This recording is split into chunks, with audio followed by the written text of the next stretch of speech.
Welcome guys. In this video I'm going to show you how you can ask a seller question in Vinted.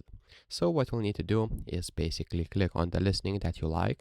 So let's say I will choose this stylus pen, and what you'll need to do is basically go and ask a seller. Click on this again, and here you will see that you can ask a question and write a message.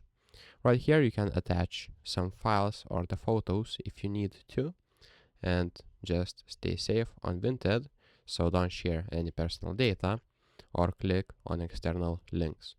So don't do that, and don't scan QR codes.